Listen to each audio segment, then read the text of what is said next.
Hello everyone and welcome to our webinar that will give you first-hand information on IESE Business School MBA experience and how the program supports women in leadership, empowering female leaders through IESE MBA. My name is Martina and I will be the moderator of this webinar on behalf of the AI selection platform Unimai. Please welcome our panelists today, Paula Amorim, she is an MBA admissions director, Juliana Elmais and Ursula Benavides. They both are graduated from MBA program, so they will give you more information about their experience. So please stay till the end and you will get the chance to learn more about how to enhance your career with MBA degree.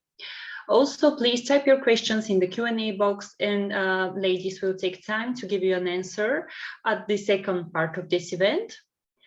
And now I'm glad to give the floor to Paula. Thank you, Martina.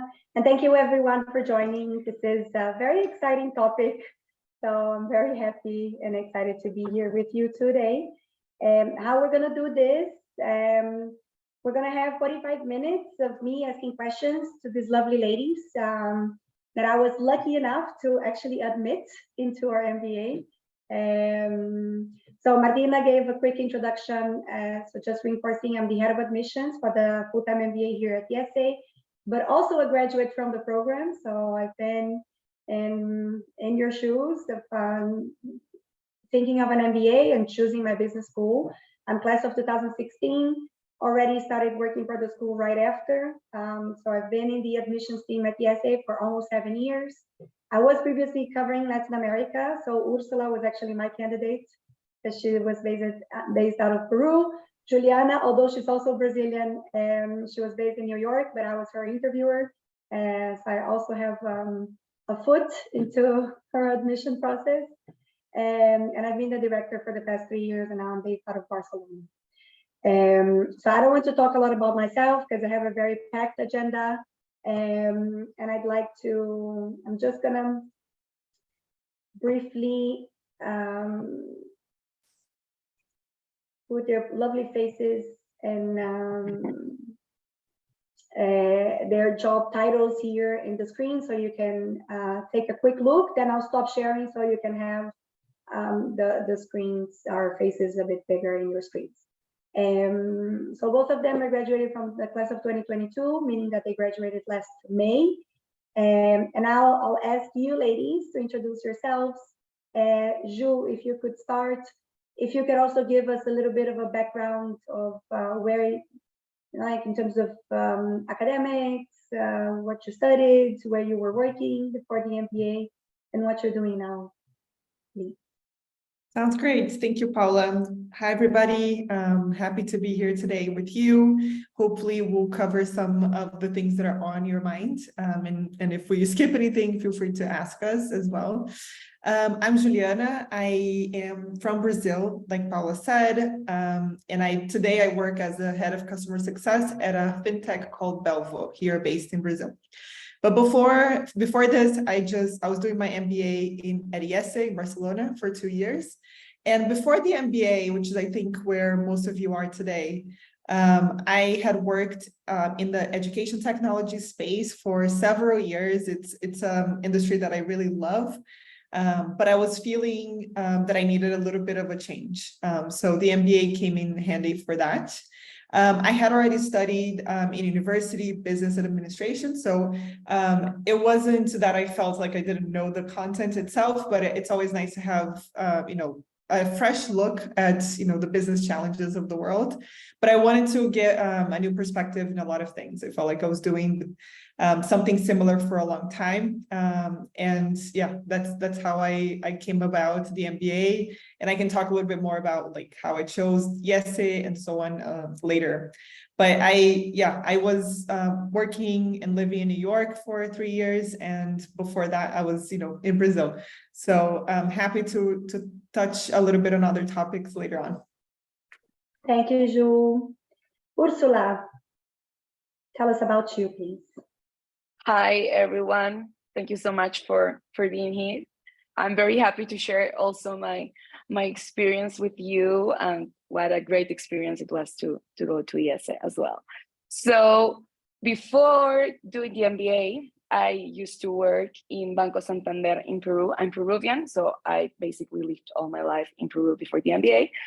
I was working as a corporate banking relationship manager. I was doing that for a few years, and I also, like you mentioned, got to a point where I said, I really want to try new things. So I really liked working in a bank, and I knew I wanted to learn a little bit more of the different areas that a bank covered, which are basically all areas. So I said the MBA looks like a really good fit for me, because it will allow me to deepen on the different subjects and areas where a company needs to rely to operate. And at the same time, it will broaden my scope, it will open my mind, it will allow me to new things. And based on that, decide where I want to do my next move, because I didn't have a very clear idea of where I wanted to go next, but I knew I wanted to change. So that's how I landed in an MBA program. And later we can talk about how I landed in the IESE program. And once I did the MBA, I was lucky because I figured out like very early on that I wanted to do something either digital or fintech related. And actually the MBA allowed me to do both. During my MBA internships, I worked for fintechs, and right now I went back to Santander, but this time to a different location, to Mexico, which was also another important thing that I wanted to accomplish after the MBA, which was changing location, doing digital transformation, and this time for insurance. So for me, it's been a great opportunity to do a very new thing, even though I'm working at the same company on a broader sense. Thank you, Ursula. And that's very interesting, because sometimes we feel that changing needs to be something completely radical, right? And then, especially when we're working in large corporations, that change can be in the same company, but checking more boxes in terms of what you're changing, that could be very impactful, right? So thank you. And so now I wanted to jump to some questions that I had for you. And again, this is a very exciting topic for myself, something that I take very close to my heart. And there is a reason why I actually invited Juliana and Ursula to be in this panel, because they were both very involved in the Women in Business Club at IESE. So Jules was the president of the Women in Business Club, and Ursula was the leader of the organization of the Women in Business Conference, which is probably one of the best events you're ever going to attend in your life.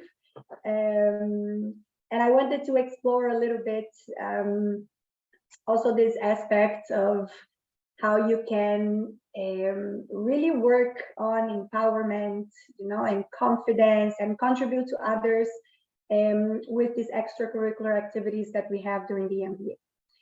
But before we jump to there, I wanted to still explore more this pre-MBA stage, where you both mentioned, I wanted to change, like I wanted to do something different. So could you go deeper on why you really decided to do an MBA, and why, what were the criteria for you to choose your business school, and why you ended up at IESE? So Jules, if you want to. Sure. Yeah, that's a really good question. And it's not usually I like to say that choosing to do an MBA, it's not like a straight line. You go from, of course, I'm doing it. There's a lot of things to consider. For me, the journey was a little bit like this. I always had an MBA in mind as part of my, my family really likes this, and it's something that's always been kind of in the back of my mind. I'm going to do my MBA at some point. But when it gets like to time that you have to do it, you have to take a lot of things in consideration. The preparation itself requires dedication, right? Everyone knows that you have to apply to the schools that you're interested in. You have to do a GMAT, which to me was a little bit of a journey, but don't be discouraged. I think it's definitely worth it. And I think it came down to, I wanted to make a change in my career, but I wasn't necessarily sure the direction I wanted to take. And I always try to have this saying in mind, which is direction is more important than speed, which to me really like relates to like, I need to make sure I'm going to the right places instead of going quickly. And I felt like in my career, I was going really quickly in one direction, and I wasn't necessarily sure that, that's the direction I wanted to go. So that was really my inspiration to perhaps going into the MBA. And choosing the school itself, it's another, big decision. I was living in the US. I had done some research about schools in the US, and to me, they lacked a little bit something that I found really important, which was diversity. I felt like as a Brazilian going into the US, I perhaps would be always looked as a minority, which is okay. In my life, I have been a minority in a lot of places, but in this experience, I felt like if I could go into a place that I had more of an equal footing to everyone else, that would be beneficial to me. So I started to look at schools in Europe that are more known of being a lot more international, which means that, there's, 50 plus nationalities in these schools. And it's something that really stuck with me. Another thing for me was important was that I was already, 31 or 32. And I saw that the average age in Europe was a little bit higher than the average age in the US. So that really helped me make my decision too. But then there's a lot of great schools in Europe. And I started to look into all of them. I visited them. I saw, with my own eyes, what I was going to see. And at the end of the day, like they're all great schools. But what really drove me to choose IESE was my application process. You'll see that the application process for business school is tough. There's a lot of things that you have to do. There's deadlines. You need to be, really inspired and careful about how you write your application letters. And there is a bit of a relationship that you build with the schools. You get to talk to people in the admissions team. You get to talk to students. And I think that's the biggest thing that drove me to IESE. When I talked to people at IESE, I felt at home. I felt like, okay, these are my people. I feel like I can be myself here. I felt valued by the team as well. So I felt seen as, an individual. And that wasn't my experience in other schools, even though they're, amazing schools too. But I didn't feel quite as comfortable in that experience. I felt a little bit more like a number, if that makes any sense.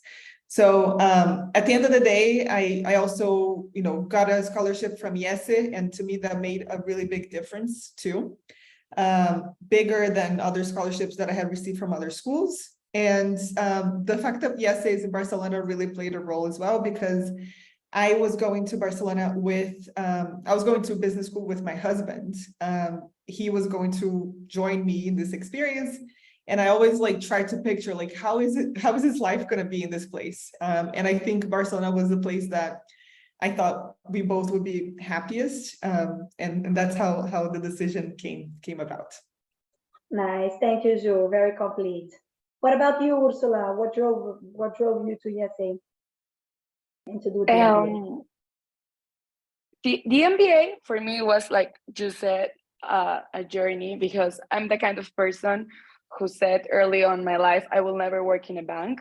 And it's basically the only place where I have worked ever since I finished with school. And the second one was, I will never do an MBA. And while I was working at a bank, I realized that there are so many things that attracted me about how a company in general works, that I wanted to learn a bit more about, to deepen my understanding of the subject, how this works and how things are all connected. And when I realized that what I wanted to do was study something at some point that will allow me to elaborate on all those things, said, okay, the logical step here is to do an MBA. I was always thinking of going to grad school, but when I realized that I was interested in so many things, but all related to business, the MBA was the answer. So that's how I decided to do an MBA program. And if you ask me how did I choose IESE, my story is a bit particular because for me it was a bit of an easy, obvious choice. I never considered schools in the US. I always wanted to go to a school in Europe. And while doing my research, in my case, my mom's sister, my aunt, she attended IESE like 30 years ago. So all my life, I grew with the concept of IESE's MBA, but I never paid attention to it. So it was like something that was there, but since I was like, okay, I never focused on it until one of my really good friends, I think you might know her, Paula, Sebastián Betayelus. He also graduated a couple of years ago. So when he was admitted into IESE, I planned a meeting with him and my aunt so they could talk how IESE looked like. And I was like, okay, I'll be there, I'll listen. So I have a better understanding of what the school looks like. And after that meeting where I heard about the case method, how IESE focuses on people, like on leadership, on responsible leaders for the future, more than just like someone who will be on top of everything and making lots of money without the impact. For me, the impact was very important. After that meeting, I said, okay, IESE is the school for me, like I have no doubts. And then I did, of course, more research. And I was able to reinsure all those things. And like you mentioned, when I applied to also a couple other schools, I remember that I reached out to IESE and I said, hey, I will be in Barcelona. I'd like to visit the campus and to have a better understanding of the school. I got like immediate responses, personalized agendas. Is this okay for you? We'll plan a lunch with a Peruvian person. We will allow you to come into a class so you can see what it's really like in real life. And I was like, oh, this looks great, but I also want to talk to someone from admissions. And they were like, no problem, we'll get that for you. So I was impressed because I was like, no one knocking on their door, and they suddenly had this like personalized agenda. We will make sure to cover all the things that you want to ask, to learn, to visit, like everything. And I was like, wow, this makes me feel like they care about me. And now that I'm just like another number that is applying and will be here or not, for me, that was a very good way to measure what IESE says, that they care about the people. And once I was in the school, I mean, I always say this when we talk with people applying to IESE, but for me, IESE's community is its biggest asset. So easy choice for me and no regrets. Nice, good, thank you, ladies. And I think that both of you touched into very important aspects that I just would like to reinforce to the audience, which is about getting in touch with the schools that you're considering, right? So both of you were in contact with people from the school on the admission side, right? So the admission officers, and so basically my team. But also people from the school, like current students, alumni, right? So then with these, I think that with these two sources of information, you could have a very complete understanding of the type of experience that you would have on campus and the type of network that you would have afterwards, right? Because as Ursula said, it is an asset. You are buying, the price that you're paying, it's not going to be just the 2 years or whatever months you're going to have during the MBA. It's going to be all the contacts and the friendships, especially, that you're going to build and hopefully keep in all your years after the MBA, right? So it's really an investment for the rest of your life. So you should be assessing if these are the people that really match with who you are, you know, like if these are people that you would like to spend time with, that you would feel comfortable when, like getting the phone and asking for a favor or asking for support or giving support, right? If these are people that you think are worth, like your help and your contribution. So just something for you ladies to keep in mind is, like do this research, reach out to people, reach out to the admissions a team from the schools that you're considering, because this can and should make a difference. Not to say that if you talk to IESE, for sure you want to come to IESE, because I think it's a fit, right? Whatever you're looking for and what we're offering, or others, maybe other schools are offering something that fits best to what you want. But I think that this assessment is very important. You should be assessing the school and the alumni network and the student network as well, as much as we are assessing the candidates. So just for you to bear in mind that you also have power in this process. It's not just a one-way relationship. Okay. So thank you, Ursula and Ju, for these answers. Now I would like to explore a bit more your on-campus experience and the Women in Business Club. So Ursula, for you, so just putting into context what the Women in Business Conference is for our audience. It's a full-day conference, student-led, so it's all the Women in Business Club organizing, and they basically put the whole conference together. It's extremely inspiring, and this was the first in-person event on IESE after the pandemic had hit. So at least I remember feeling very emotional attending the conference. And I don't know, I got emotional also because it was you, the president, and Ursula, so like people that were very close to me. But I remember feeling very emotional. And I'm like, oh my God, this is amazing. Look at the things we're able to put together. So it was amazing. So I'd like to know, how was the experience for you, Ursula? And how did you grow with all this involvement and engagement with the Women in Business Club and being the captain of the conference? It was a huge challenge, but it was a beautiful one. For me, like talking about gender equality and women empowerment, like it's inherent to me. I am Latina, so it's something that you have to keep in mind, because we come from like very traditional families, traditional environments. So for my family, I'm basically the rebel. For me, I'm normal, but for them, I'm like extremist. And I always like to be involved in these kinds of activities.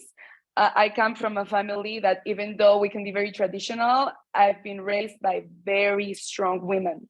So this is something that for me, I have to do it. Like there's no way of thinking about it. So I never questioned joining IESE's Women in Business Club. It was like something, a must for me. And I don't know if our attendees know, but like in business schools in general, you have different clubs. In my case, I was part of the Women in Business Club and the FinTech Club. I think that you can choose as many as you want, but to be really active, it's basically 2-3 tops. Those were my 2.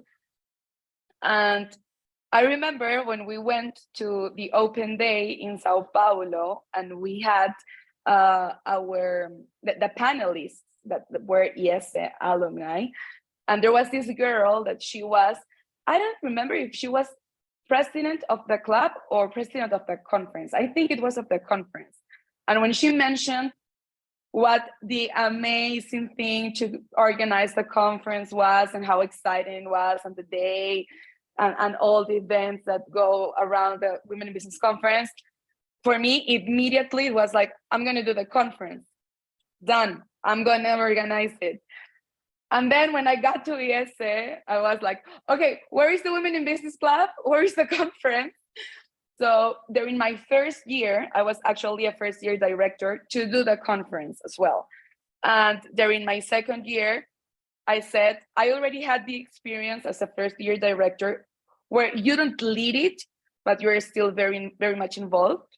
But I said, I want to get this thing done. And for us, the first year it was online. So I didn't have like the proper involvement in the organization and coordinating everyone, which is something that Juliana knows me. I love those things.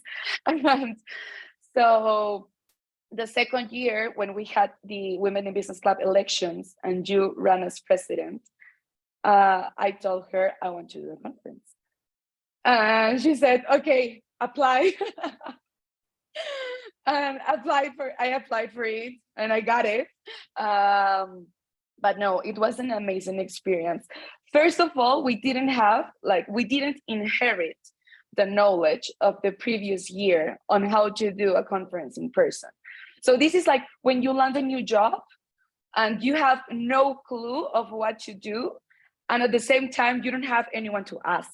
So we relied a lot on the team from IESE, from the school, that are involved in all the events. So they were the ones that knew actually how to run an event, not from our side, but from their side. And they were like, that was a key part of the process. The people that were doing the conference were people that really wanted to do it and that were 100% immersed in it. So I think it's very important to find people that is aligned with what you want to do, is aligned with the objectives of the club itself and of the message that you want to deliver. And I think you did a great job on choosing like the right people to do this, but also IESE is a place where you can find these people as well. It's like, it's the sum of both things, on having the right people and also picking the ones that are the ones who will do the job and will take responsibility for it. So it's a good mix. Yeah, that's a great point, Ursula. And I think that at the end, what a business school is a platform, right? Exactly. That's the word, the platform. And then each business school does a different curation of the people that they're going to have inside this platform, right? So it's also interesting, going back to my point of whenever you're considering your schools, getting to know the people that will be in each of these schools, it's also interesting because then you will have a better idea on what you can be getting with these people that will be in this amazing platform. Yeah, so very good point, Ursula. What about you, Ju? What did you take out of the Women in Business Club, and how empowering was it for you? What were the impacts that this had in your life? Yeah, I mean, it's so nice to hear Ursula speaking because we were side by side in this experience. And for me, it was the Women in Business Club was one of the highlights of my MBA, because exactly like Ursula, I was also involved with it in the first year. And a lot of, other women in the class were motivating me to, I wasn't sure, like, do I run for president? Like, what if I don't get elected? It's so embarrassing. And everyone's just like, forget about it. Like, just go for it and try. Like, if you don't get elected, you don't get elected. It's okay. So the whole process was really, like you said, empowering, and just like putting myself in a place that was uncomfortable, but at the same time very rewarding. And it was always for me about I want to do my MBA. I want to focus on my career, but I also want to make sure that I'm involved in things that I care about. And the MBA does provide that for you. So if it's not the Women in Business Club, I'm sure there's going to be another space, another group or community that you feel welcome in, and that you can be yourself. And then you have, people to talk to and work together towards something that you care about. For me, it was definitely the Women in Business Club. This is something I care deeply about. I have been doing work with women for many, many years before that. And just like Ursula, I'm Latina. I come from a very conservative country where, a lot of women still suffer the effects of sexism and inequality, gender inequality. So it felt really good to be part of something that was, driving the right message, going in the right direction. And yeah, like the experience itself, it's great because there's a lot to do, and you as part of the club can really decide the direction you want to take. The conference, like Ursula and Paula mentioned, is the biggest event of the year, and we do invite not only the students but the community. So anyone can really attend the conference. I know that now we're bringing a lot more people from, they're applying, that are outside the school to get to know it. And I think that really changed my experience. Just a quick story, before, when I was applying, I mentioned that I visited IESE and other schools. I was lucky that the day that I was visiting IESE, or the week, was the same week that the Women in Business Conference was happening. It's usually the first week of February. And the admissions team got me a ticket to attend, and I joined it, like, just a candidate to applying to the school. And I felt like, the goosebumps, I felt the chills, and I was like, I feel like I need to come to the school. I feel like next year I want to be part of organizing this. A lot like Ursula mentioned, it was really nice to be there. And 2 years later, I was on stage, opening the conference myself. So it felt like a really nice circle completing. And I was very emotional as well, just like Paula said, because it's not just a day that you do a conference, just it's a lot of work that a lot of women put together. And it's a time to reflect on a lot of things. So it was great. I have to say, it's like one of those really memorable events of my time at IESE, and I really hope more people get to experience it too. Nice. And then talking about the club specifically, Ju, maybe you as the president, because you say, okay, then you can choose, you can influence the direction, right? As the president, what was your mission? Did you have a value proposition? And when you got the torch, did you have, even if it was an internal legacy that you would like to leave, and were you able to accomplish or get close to accomplishing it? Yeah, that's a good question. When we run for president for the club, you have to kind of come up with your proposals, right? What's your vision for the club? I remember that, a couple of things were in my mind for vision. The first one was to build more community, because we were coming from the pandemic and a lot of our events had been online. I wanted to kind of double down on this concept of more opportunities for people to connect in person, because we finally were out of the woods in terms of COVID. We're able to have more in-person interactions. So community was a big topic. Another one was career. So we do work with several companies that are interested in hiring MBA students, and that do have a gap, a gender gap in terms of number of people that end up going to these companies, men and women. So we worked with several of them to do events exclusively for members of the club, for them to get to know the company, get to know a recruiter, and just have a better experience in the hiring process. So career was a big one as well.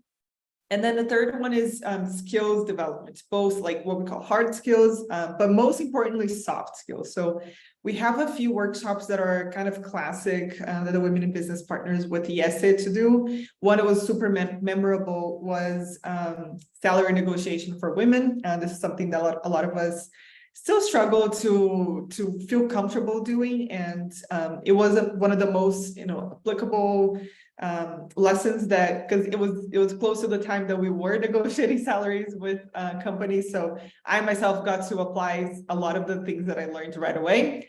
And other things such as personality tests to really get to know yourself. Self-awareness is a big topic. The more you know yourself, the more you can make the right decisions for your life. And yeah, there's a lot more that we did. We did a podcast with some alums that were from the not women, but women that were alums from IESE. And of course, like I mentioned, the conference. So there are a few areas that we wanted to touch, and I feel like we did touch most of them. And of course, there's always things that we feel like we could do more. But the good news is that, the club is always in good hands. So I know the conference this year was even bigger, and I hope that it continues to go that way. Nice. Thank you, Ju. I did listen to the podcast, the episodes that you were the invitee. So if the audience wants to know more about Juliana, she is in the podcast. What's the name of the podcast, Ju? I don't remember. I'll write it here on the chat for everybody. Okay, because it's I don't know if it's only in Spotify or other platforms. It's on Spotify. Yep. Yes. Yep. So that was very interesting. So if anybody wants to keep engaged, that can be a nice and interesting one. Okay, and Ursula. So she was mentioning about things, the mission of the club, right? So maybe even extrapolating the club itself to the MBA experience or the broader MBA experience, and focusing on you as a woman. How do you feel that the MBA at IESE contributed to your personal development? So how was the Ursula before, like pre-MBA at IESE, and how is the Ursula after? How do you feel you've grown?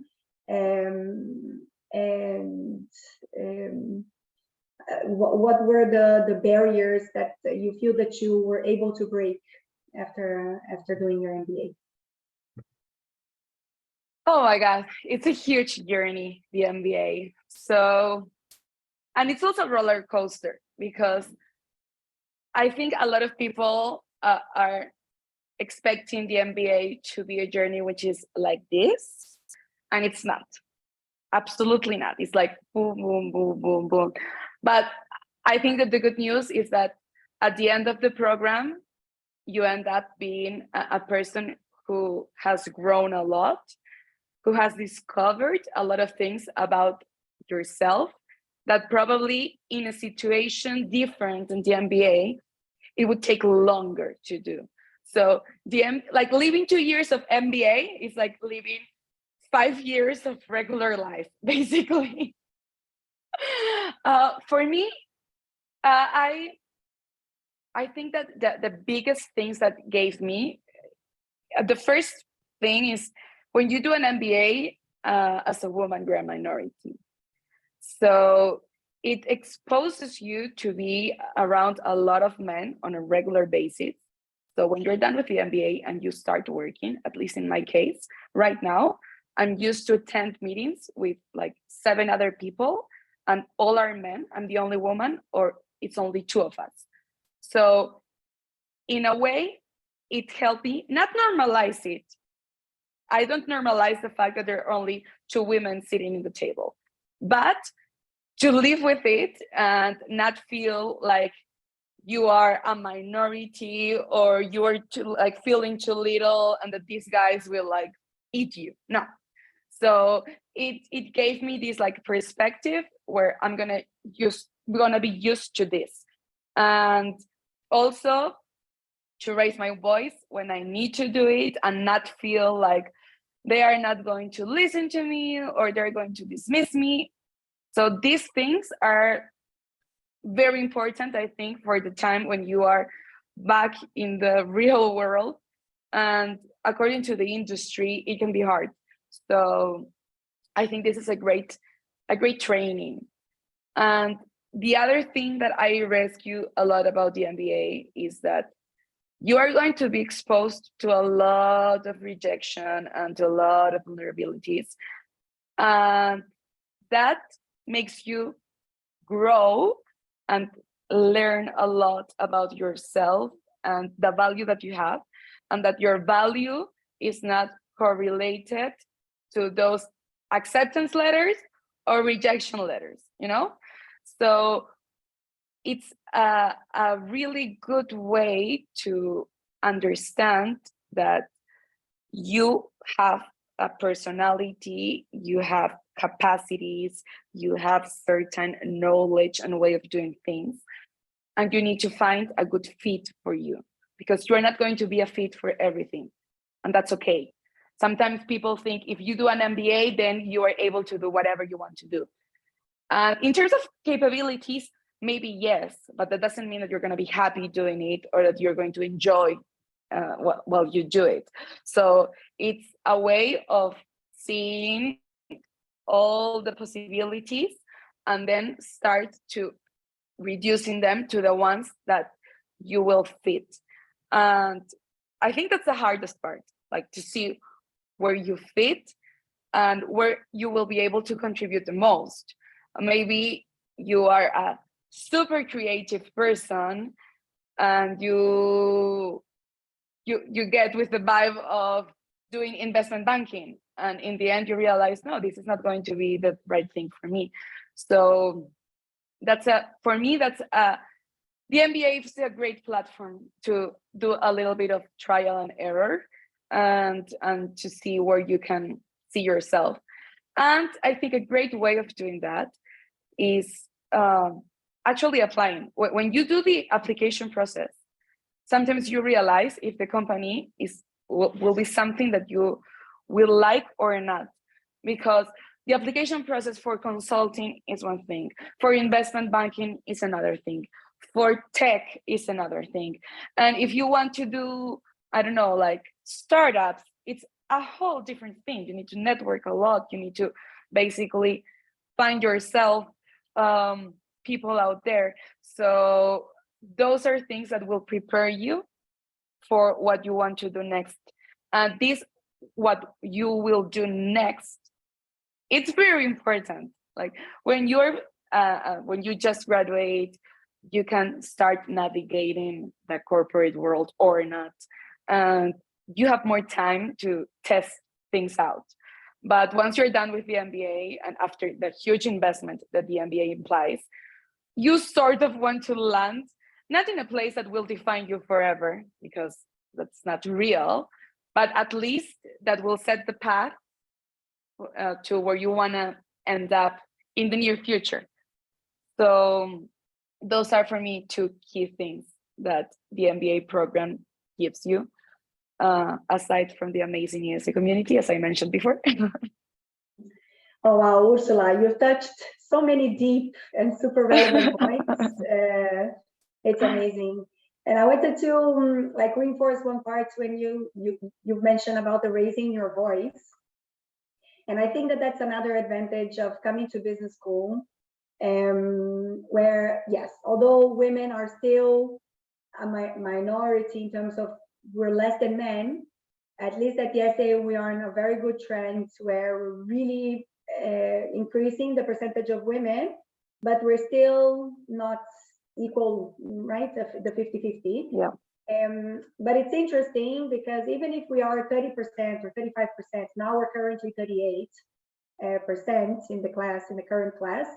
These 38% of women, they're really something, no? Because these were women that, you know, like decided to pause their career, invest in themselves. And this means that they are investing in their careers in the future. So these are women that will be very professional and career focused. And, you know, like in the world that we live today, this is not the majority of women, right? So at least this was the experience that I had. I found very powerful women in the MBA.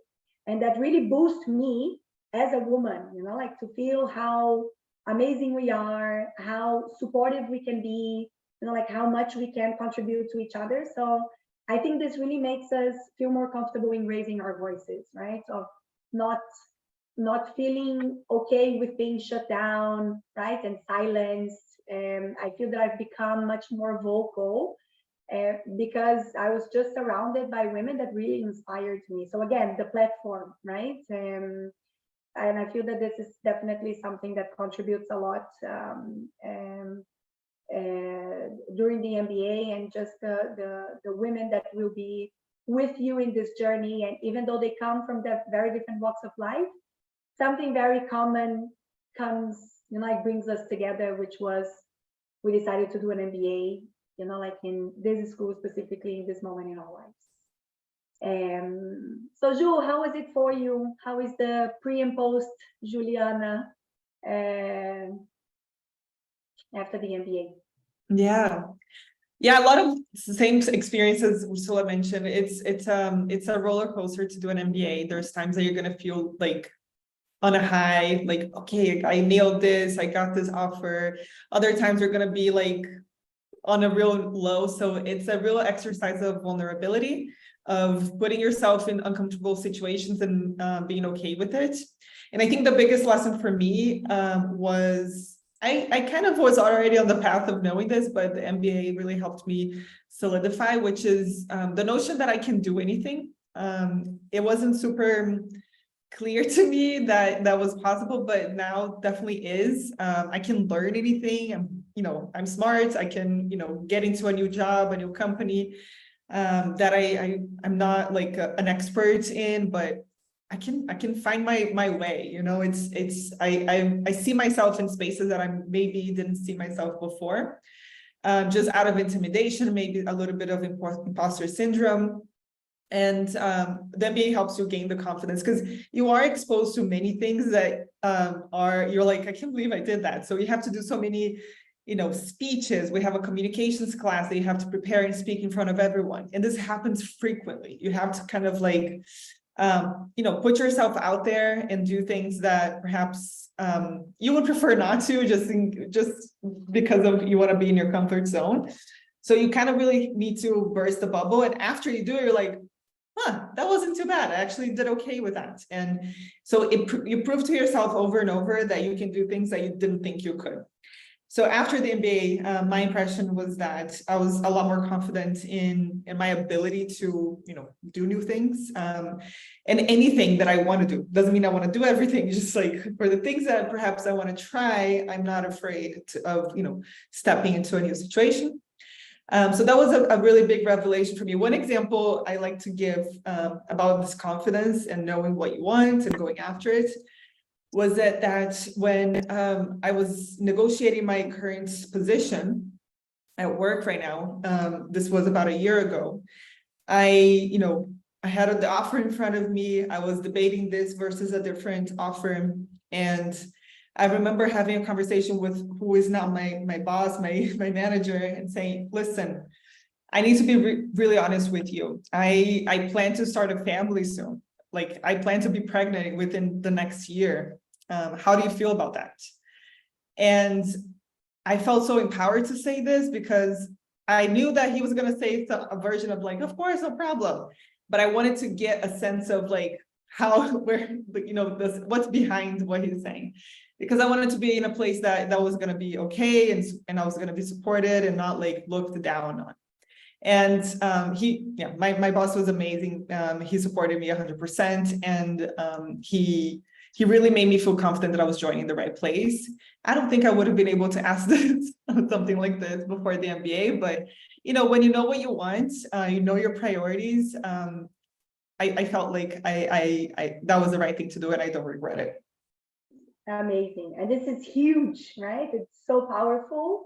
Like feeling comfortable and empowered to ask those type of questions. It's huge. And as women, we're not usually in that situation, right? We don't have that peace of mind and confidence to do it. And so congrats, June. So before I open for questions, I have one last question, which might not be as long to answer, but it's often one of the barriers that we find and we face when we're considering doing an MBA or not, which is financing, funding. Like when we look at the figures, it looks like a lot of money, and then if you look at back at your bank account, you're like, I'm never going to be able to do it. I remember when I was looking into doing my MBA, I'm like, I think I need to work another 10 years to save money to pay for this MBA. So I wanted to know from you ladies, how did you fund your MBA? You already mentioned that she had some scholarship, but it was not a full ride. I know because I was there in the committee, so I know. But so how did you fund your MBA, and how was that for you? And how has it been paying back now that it's been almost a year that you have graduated. So how is life paying it back? So Ursula, do you want to take this first? Yeah. So ever since I started working, I knew that I wanted to do some studies like a master's or an MBA. Well, not MBA, but master's. So I was saving from the very beginning. And when I got to the point that I had to pay for the MBA, I took a loan, but with friends and family, because I didn't want to do like the whole paperwork with the bank, and interest rates can be high because like we are risky people. Like you're going to stop working to study, and then you have to find yourself a job. So I didn't want to be committed to high interest rates. That's why I sat down with like my family and some friends that trusted me and saw the potential. So that's how I decided to do it. Nice, good, thank you. And that's important because sometimes we don't consider that source of funding, right? Family and friends can be great sources with lower interest rates. So find yourself some high wealth individuals and ask them for money. Good, thank you, Ursula. Ju, what about you? Yeah, for me, it was a little bit different. I was really counting on some sort of scholarship because to alleviate the costs of doing an MBA. But in addition to that, I also got a loan. I would say that the vast majority of students get loans to fund their MBA, and that is completely okay and completely part of the journey. So I got a loan for tuition. I had already saved a bit for living expenses, but I know that you can get a loan for both tuition and living expenses if that's your case. And I was lucky that my husband continued to work throughout the 2 years, so that really helped alleviate our expenses as a couple for during that time. And I'm still paying it. So the good news is that most students after the MBA are able to secure a job that pays a salary that enables us to pay back our loans. So I would say, all the people that I keep in touch with, we know each other's salaries because when you're going through, the recruiting process, we share that with each other. So we have good benchmarks. And yeah, it's a salary that enables you to be able to pay back your loan. Some people are going to be done quicker. Others will take longer, and that's just fine. It's not the end of the world. It is definitely like something that you can live with for a few years. So it depends where you land your job, but that's definitely a consideration when you're looking for your post-MBA job, that you need to be able to pay for that loan for a few years. Yes. So I think that this is a message of hope. Don't like financing doesn't necessarily need to be the biggest barrier for doing your MBA. It's obviously good that you have some savings, because even if you go for loans, they're not going to give you 100% of the money, because as Ursula said, we are risky profiles, right? At the end, we are unemployed bunch of people. So having some savings is also important, but it doesn't need to be 50%, right? It needs to be just something that will prove that you have payment capability after the MBA. I had one of the questions in the Q&A is how long after graduation people get employed. So this is tied to what Juliana was saying. Usually people get employed up to 3 months after graduation. Many get before, but these 3 months are very important because you don't have classes, right? You have more focus. You're applying for jobs, so things tend to move a bit faster. But at the IESE, after 3 months of graduation, more than 97 or 6% of our students are employed. And even if you have a loan, you don't have to start paying it until 6 months after graduation. So if you're graduating in May, you're going to be paying your loan, the first installment in December. So that gives you some buffer also to accommodate, like for maybe moving and finding a new apartment, like all the initial expenses. But bear in mind, like that we have scholarships, most schools have scholarships. We have scholarships dedicated to women because we want to increase and improve the gender balance at the school. So I don't put this as a barrier. I know that sometimes as women we do, because we tend to be a bit more financially conservative. I was actually a case that didn't have any scholarship. I had very meager savings and I went for a big loan. I've been graduated for 7 years and I already paid it back. This was in the beginning of 2021. That was a big relief, me paying my last installment. So this was 5 years after my graduation. And I was not working in consulting or investment. I was working in education. So again, message of hope, it's possible, we can do it, but be responsible as well, right? Do your research and your savings so we can make sure that everything's gonna be okay. So we already answered some questions that we had in the Q&A. That's why we're already 5 minutes into the Q&A time that we had buffered. But I'd like to see if the audience has more questions. I think that here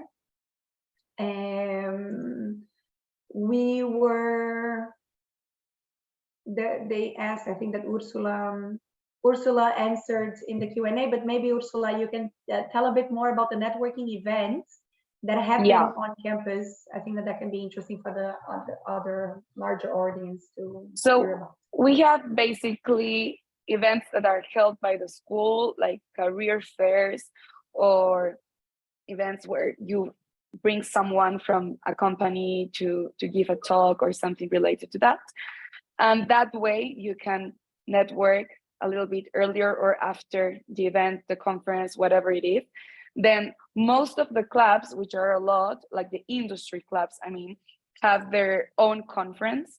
So there is one held by like the Connect conference, which is FinTech club. I think it's consumer goods, another club that I'm missing. And they do their own conference and they bring people from the industry and you can talk to them. There is also the Doing Good, Doing Well conference, like big events similar to the Women in Business conference.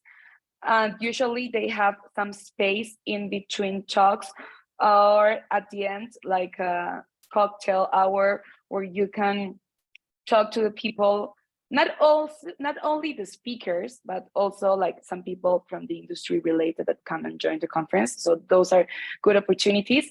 The career fairs are like the basic ones where you can talk to the people that are actually recruiting or thinking of recruiting. There's also a big important startup fair where you can talk to a lot of people in the startup industry. In our time, most of these events were online, which it's a bummer. For me, it was a bummer because it's not the same to connect to a person on a meeting room on Zoom than in person. But that's how we made it happen. Like I found myself a job like that. So it worked still, but it's better if you can do it in person. And something that I think is very important, and I didn't mention this in the answer, is the community. Again, you will be able to reach out to a lot of alumni that are like in different industries. And IESE is really good teaching you how to do it basically on LinkedIn. So don't worry about that. You will have full sessions on how to reach out to people randomly, but being from the same school helps a lot. So take advantage of that community. I think Ju and I relied on that community as well when we were networking and recruiting. And also when I say like events run by students, I don't know, like we did, do you remember that we did like an not intro, but a welcome party for the Women in Business Club. So that way you can also start talking to people who are from IESE, from like second year, that are more familiar to an industry that you want to land in, or a company that you want to land in. So it's also important to network with the people that you have around. It's not only people in high managerial positions in the companies that you're interested, but also the ones that are your colleagues that have already the experience or can be a good point of contact to whom you should reach out to. Super, Ursula. So thank you very much. Ladies, we're close to the ending time, so I don't want to extrapolate. I just wanted to close by showing you some women initiatives that we have. So the Women in Business Club is obviously one. The Women Win is a big campaign that we have at IESE, because when everybody wins, society wins. And I also wanted to talk about the IESE Future Female Leaders Award, so what we are calling the FFLA. This is an initiative that we launched this year, and it's around the Women in Business Conference. So it's a program that we are launching, so a 1 day and a half event here on campus to bring women from all over the world to experience not only the Women in Business Conference, but also some career coaching and networking events. So we were talking about networking and the platform. This year we had 42 women coming from all over the world. So we had South Africa, Brazil, Canada, Japan. So it was a big success. Probably we're gonna have the application process for this launching in the end of the year. So stay tuned. And stay tuned with other topics and questions that you might have. I know that we were not able to address all the questions that we had here today, but feel free to reach out to us. Thank you very much, Ursula and Juliana, for taking a bit of time from your day to be here with us and sharing all your experiences and insights. It's always lovely to be with you ladies, and so for me it's not a hassle at all. Very pleasant. So thank you very much for taking the time, and thank you all of you for joining online. Martina, back to you. Thank you so much, ladies, for taking your time and giving this such insightful information and answering all of the questions. I just wanted to say that we will have a recording of this webinar. So if you have missed something, do not worry, you will have the chance to watch it again. And on behalf of our team, I want to wish everyone good luck in their academic journey, and stay tuned for more. Thank you, ladies. Thank you. Thank you, everyone. Bye-bye. Take care and good luck. Bye-bye. Bye.